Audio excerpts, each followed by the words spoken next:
বিজেপির বিধায়কের বিপরীতে গৌতম দেব। তিনি কি পারবেন জোড়া ফুল প্রতীক ফোটাতে এবারের এই শিলিগুড়ি বিধানসভা কেন্দ্রে, যেটা অনেক দিন স্বপ্ন তৃণমূল কংগ্রেসের?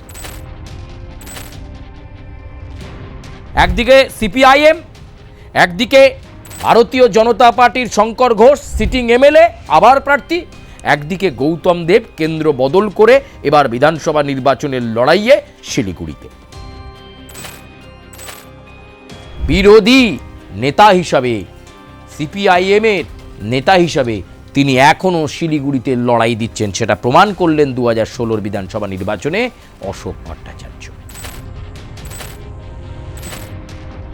পশ্চিমবঙ্গ বিধানসভায় শুভেন্দু অধিকারীর পর যদি কাউকে দেখা যায় যে সর্বাগ্রে বিধানসভায় টেবিল চাপড়াচ্ছেন বা শিলিগুড়ি বিধানসভা কেন্দ্রের জন্য দাবি দাওয়া আদায়ের জন্য বলছেন, তাহলে সেটা শঙ্কর ঘোষ। এই কেন্দ্র শঙ্কর ঘোষের থেকে ছিনিয়ে নিয়ে তৃণমূল কংগ্রেসের করে দিতে পারে। সেটা কি পারবেন গৌতম দেব?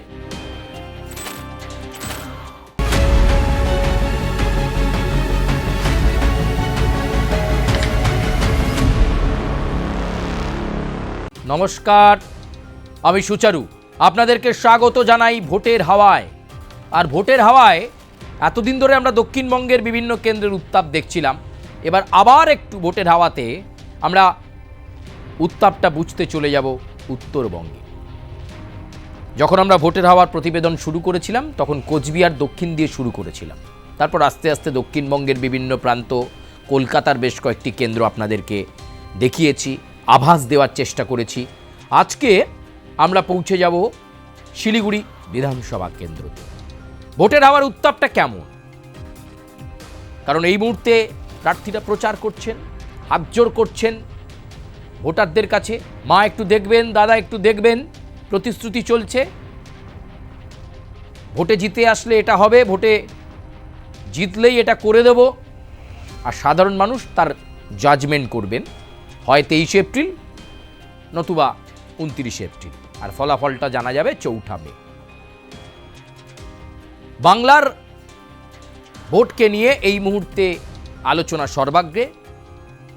স্পেশাল ইন্টেন্সিভ রিভিশনের পর নির্বাচনটা কেমন হবে তা নিয়েও অনেকের আগ্রহ রয়েছে, এবং এবারের এই নির্বাচন অত্যন্ত গুরুত্বপূর্ণ এবং তাৎপর্যপূর্ণ সমস্ত রাজনৈতিক দলের কাছে। 2026-এর বিধানসভা নির্বাচনকে সামনে রেখে প্রস্তুতি শাসক বিরোধী উভয় শিবিরে।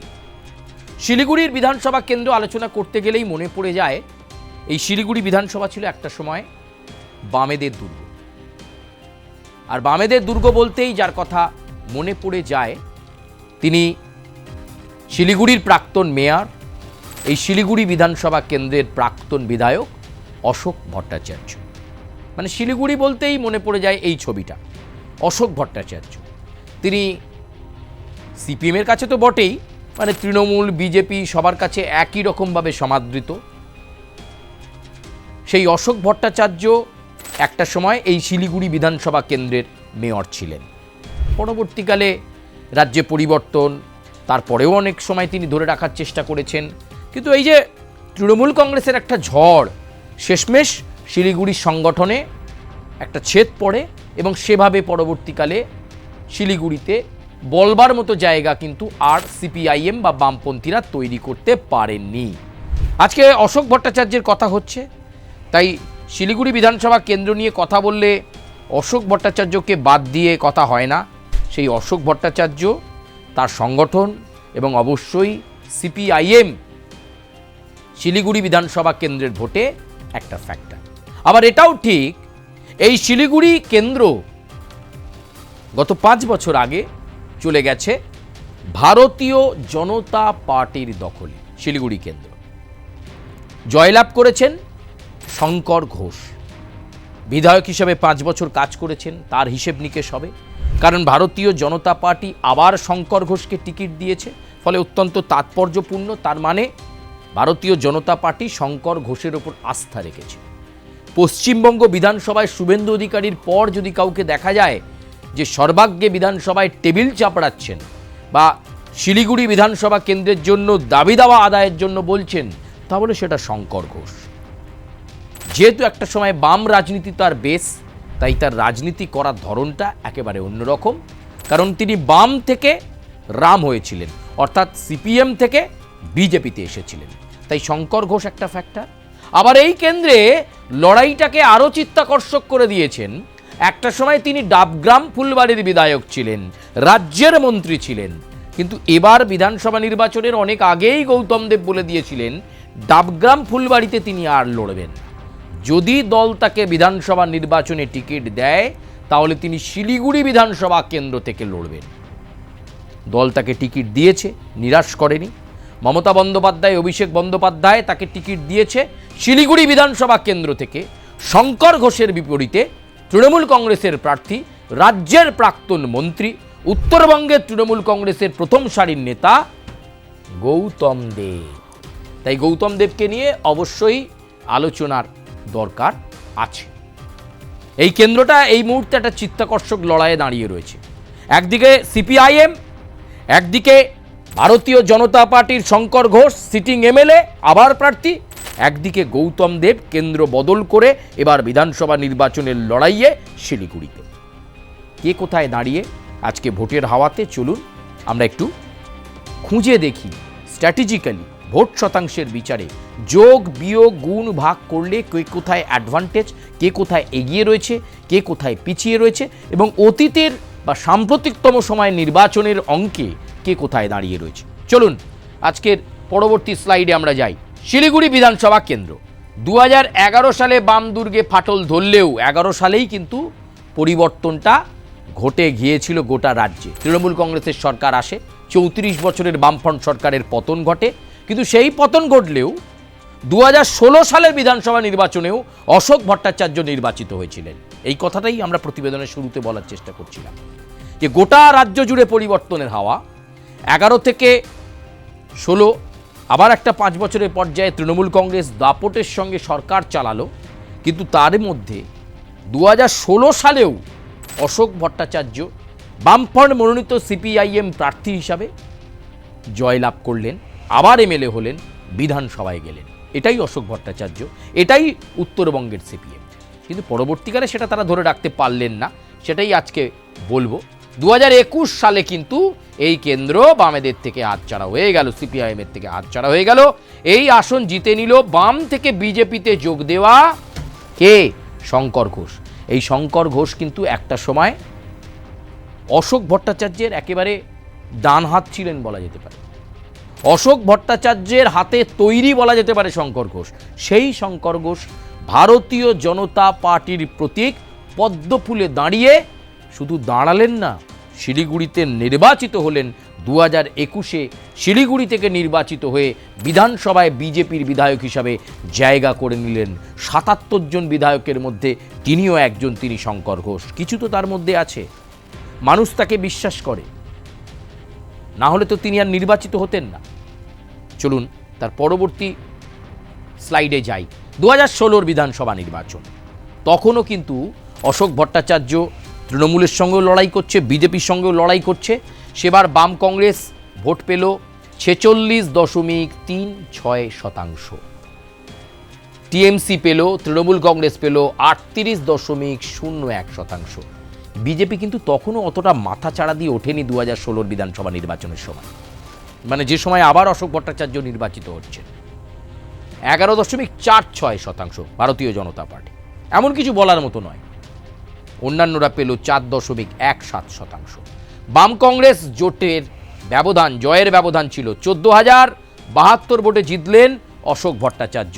আবার প্রমাণ করলেন বিরোধী নেতা হিসাবে, সিপিআইএমের নেতা হিসাবে তিনি এখনও শিলিগুড়িতে লড়াই দিচ্ছেন। সেটা প্রমাণ করলেন 2016 বিধানসভা নির্বাচনে অশোক ভট্টাচার্য।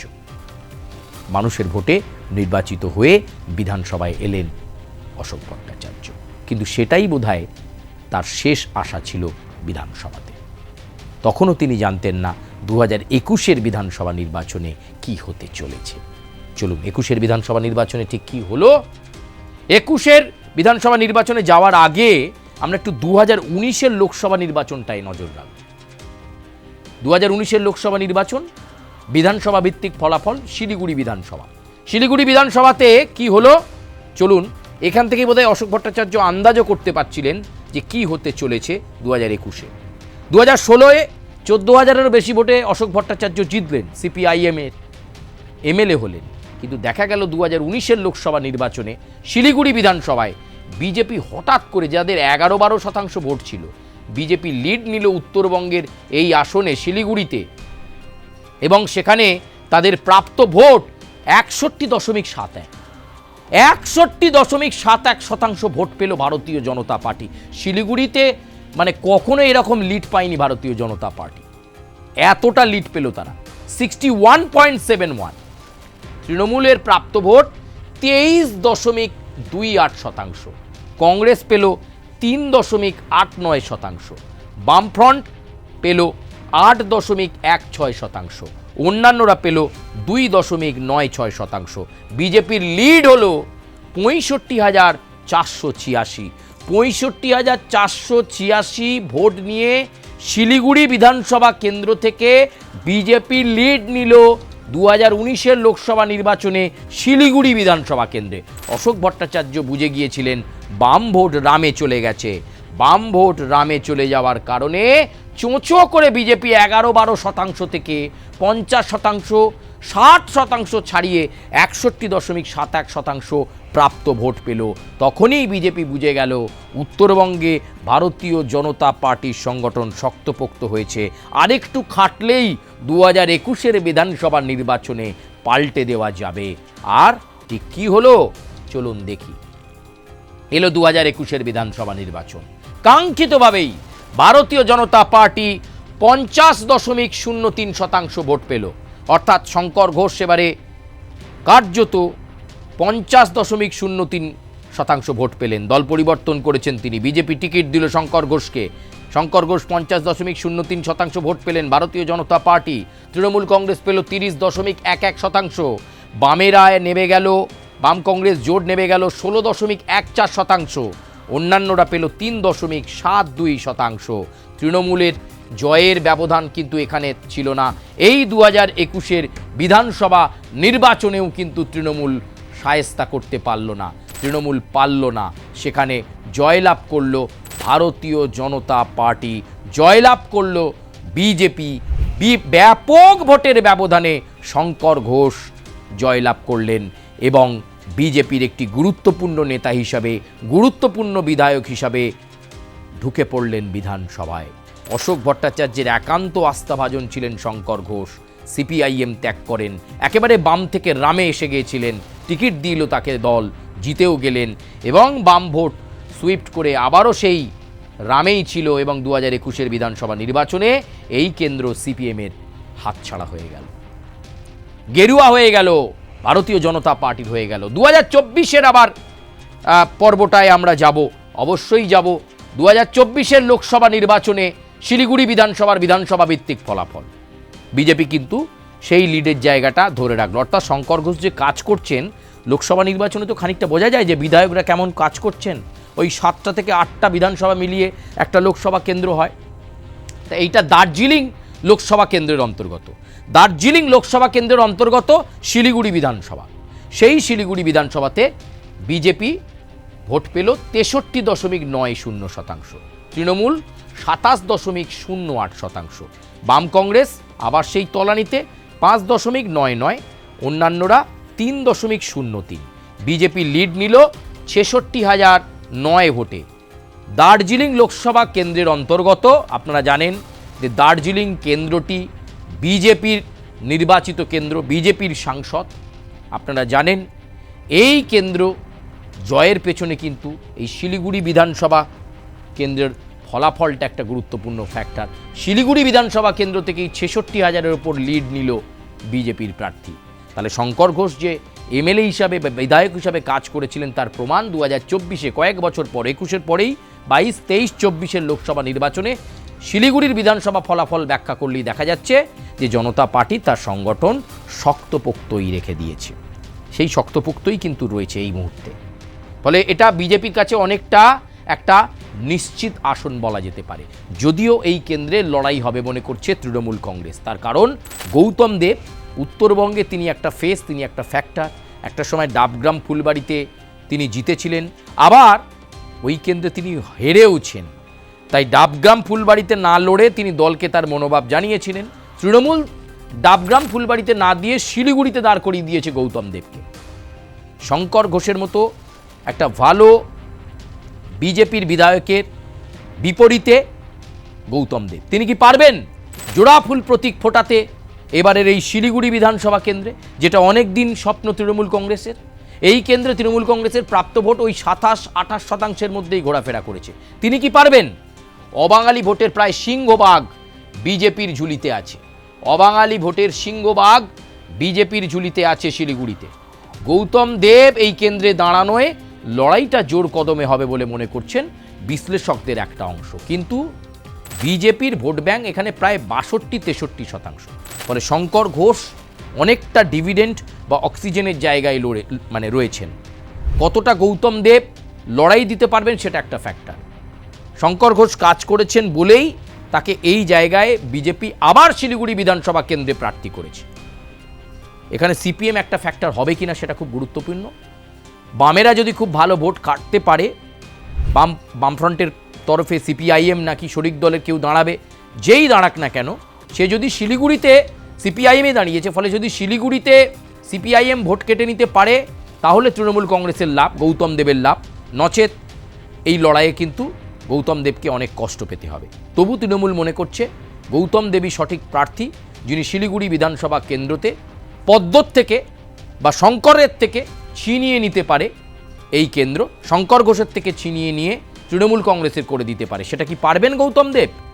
এবার কিন্তু গৌতম দেবের কাছে তার রাজনৈতিক কেরিয়ার বাঁচানোর নির্বাচন এটা বলা যেতে পারে। আর শঙ্কর ঘোষ ইতিমধ্যেই বলতে শুরু করেছেন, পুলিশকেও ধমকি চমকি দিচ্ছেন যে সরকার তো আমরাই গড়ব, তখন কিন্তু ব্যবস্থা নেওয়া হবে। ফলে তিনি আত্মবিশ্বাসী যে শিলিগুড়ি বিধানসভা কেন্দ্রে আবার শঙ্কর ঘোষ জিতবেন, এই আত্মবিশ্বাস তার রয়েছে। আর অন্যদিকে গৌতম দেব বলছেন এবার শিলিগুড়ি থেকেই নির্বাচিত হয়ে দেখাবো। কে জিতবেন? কার দিকে পাল্লা ভারী? শঙ্কর ঘোষ নাকি গৌতম দেব নাকি বামপন্থীরা? আপনারা আপনাদের সুচিন্তিত মতামত কমেন্টে জানান। লাইক করবেন, কমেন্ট করবেন, সাবস্ক্রাইব করবেন, বেল আইকনে প্রেস করবেন। ভোটের হাওয়া আজকের মতো এ পর্যন্তই, তবে শেষ হচ্ছে না। রাজ্যের আরও বহু নজর কাড়া কেন্দ্রের আভাস এবং ভোটের হাওয়ার উত্তাপ আপনাদের কাছে আমরা জানিয়ে যাব। তবে আজকে শিলিগুড়ি বিধানসভা এ পর্যন্তই। ধন্যবাদ। সঙ্গে থাকবেন, দেখতে থাকবেন আপনাদের প্রিয় চ্যানেল এবং ডিজিটাল প্ল্যাটফর্ম আর প্লাস নিউজ। ধন্যবাদ।